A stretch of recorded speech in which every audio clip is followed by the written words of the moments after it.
Welcome to Business Innovators Radio, featuring industry influencers and trendsetters sharing proven strategies to help you build a better life right now. Hello and welcome to this episode of our show. This is your host, Keith Doherty. Today our special guest is top real estate agent Susan Stark of Gibson International based out of Los Angeles, California. Since 1989, Susan has established herself as one of the most connected real estate professionals on the affluent Westside of Los Angeles, with an impressive clientele list that includes studio executives, attorneys, and high-profile celebrities. Over her 27-year career, Susan has remained a top-producing agent and consistently ranks as one of RealTrend's best real estate agents in America. With a breadth of expertise, Stark's specialties range from multi-million-dollar estates to more modest starter homes and condo sales. In addition, Susan has carved out a niche in working with developers and new construction homes, an incredible asset in Southern California's construction-happy culture. All right, with all that said, Susan, welcome to the show. Thank you so much. I'm so happy to be here. Hey, Susan, if we could start for our listeners, what led you into real estate? Was it something that you always knew you wanted to do, or did you maybe stumble into it?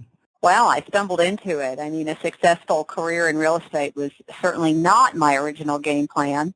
I arrived here in Los Angeles in the early 80s and was dreaming of being an on-air TV reporter. And while I was seeking that goal, I was working at 20th Century Fox during the 80s, and I was noticing that Southern California had experienced a number of incredible growth years, and I was watching executives buy and sell homes, and it really encouraged me to go out and get my license. And then in 1989, I felt confident enough to leave Fox and take on the real estate industry. And I guess kind of on top of that, what personal attributes, traits, or qualities do you think have most contributed to the success that you've had in real estate? Well, by far, it's my natural ability to connect with people and my ability to figure out and understand what people's needs are. And I find that being empathetic and compassionate really helps me stay calm when emotions run high during transactions. And they usually do. These are usually the most significant purchases people make. So I think that staying on point, keeping the big vision. I like what I do. And lastly, I like being of service, and real estate is a service industry. And I have a natural desire to do that, and just staying flexible to my clients' needs, I think, has been a true driver to my success. And do you think you'd give our listeners an example of when these traits have played a role in your path towards success? Sure. Over my 27 years in the industry, I mean, I've completed thousands of transactions, and I would almost say each and every one of them, being able to read my client, be it that first-time home buyer who is racked with nerves over buying, or a person who's recently divorced, unsure how to navigate through the home buying experience, or even the more seasoned real estate vet or investor who is purchasing a second or a third property. It's my ability to keep my cool there for them and get through every step of the way for them that helps me succeed in being a top-producing agent. And Susan, I think, as we all know, that when people have success and on their path or on their way to success, that it's always not a smooth road, that there's always, sometimes trials and things in the way. So can you talk a little bit about some of the adversities or trials that you had to overcome in order to achieve your goals? Yeah, the biggest challenge for me is actually the market itself. The market can be both your best friend and your adversary at any given time. Anyone who's in the business for a long period of time can tell you that staying educated and excited and ready to best serve your clients through each cycle takes a great deal of enthusiasm and energy. I think you have to always find a way to stay in love with the business. And I guess, as these obstacles come up, as you've had to work your way through them, what kept you going? Why didn't you give up? What's your driving force? Well, first of all, I'm a person who doesn't give up. And when I started full-time in 1989, the glory days of the 80s were coming to a halt, and California went into a deep recession in the housing market. And I believe that because I started on shaky ground, it highly motivated me to succeed. And aside from that, I just have a relentless spirit, and I love the way real estate challenges me each and every way.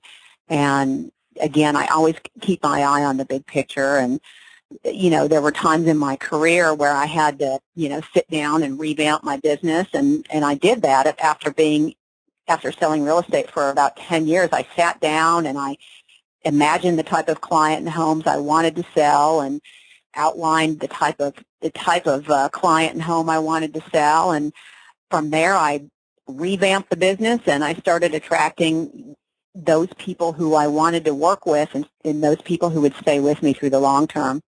And Susan, I guess kind of looking forward, what's your vision for your business and your career, say, over the next 5 years? So over the next 5 years, my goal is to continue to help Gibson International with its expansion.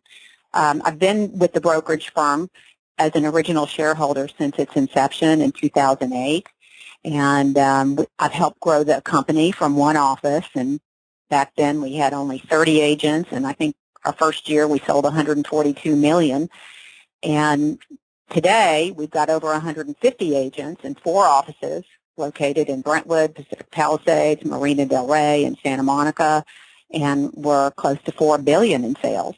I see myself continuing on that path, and I've always loved working in new construction, and I've developed relationships with builders all over Los Angeles, and it's a niche I love working in. Inventory is incredibly tight here, and particularly in the luxury sector, and I imagine I'll spend some time doing that in the next 5 years. I guess kind of on top of that, what do you feel is the best way that you market yourself as a real estate professional so that you can have continual growth? Well, for me, referrals, without question, have been the most effective tool in my business. And it's not to say that I don't use the Internet and social media and marketing, because I do, but my reputation is everything. And I just continue to service my clients to the best of my ability, and my network grows. So most of my business comes from referrals. Excellent. And Susan, I think sometimes when the general public looks at real estate agents, they have a misconception, or I don't think they really understand sometimes everything that you do and the value that you provide from both a buyer and a seller standpoint. So with that said, what do you think the biggest misconception or myth people have about working with a real estate agent? The biggest misconception that people have about working with a real estate agent is that computers and mobile apps can take the place of a real live realtor. And, while it's true that these tools can provide buyers with a lot of information, it can help them narrow down and refine their preferences, et cetera, when it comes to the actual home buying process, a licensed agent makes all the difference in the world. There's nuances in the contract. There's understanding the neighborhood, the negotiations. The purchase of a home is a transaction that's just ripe for mistakes, and these are mistakes that a machine can't catch, and, therein lies our value. Now, Susan, let's say you get a call from a family member or a friend, and they're in another state, and they want to sell their home. Now, I understand, obviously, with your experience and probably with your network, you could easily look up an agent or do a referral, but from a general advice standpoint, what advice would you give them about selecting an agent that could best serve their needs? My best advice to a friend in another state is to do your due diligence. Find at least 3 agents that are working regularly, full-time in your neighborhood, and interview them. Find out what their marketing plan is. Find out how long they've been in the business. Really look at their resume. And beyond that, you've got to trust your gut and go with the agent that you trust and that has the best knowledge of the neighborhood. Excellent. Susan, obviously you're based out of the Los Angeles, California area, and so if somebody's looking for real estate services or an agent in that general area, what's the best way they can find out more information about you and how you can help them? Well, that's easy. The best way to find me is to go to my website, susanstark.com. And there you can learn all about me. You can read my bio. You can check out my listings. You can even peruse neighborhoods and look for your dream home there. And beyond that, you could also go on Gibson International website, which is gibsonintl.com, and reach me that way. Excellent. Well, Susan, we want to obviously thank you for taking time out of your schedule to come here and share your professional real estate experience with all of our listeners today. And if you're listening and you want to learn more about Susan, obviously you can visit her website, like she said. Also below this interview, we'll have a link to her site and any other contact information we have so that you can get more information and see how she can best help you. So with that said, everybody, until our next show, have a great day, and we'll talk to you soon. Thanks for listening to Business Innovators Radio. To hear all episodes featuring leading industry influencers and trendsetters, visit us online at businessinnovatorsradio.com today.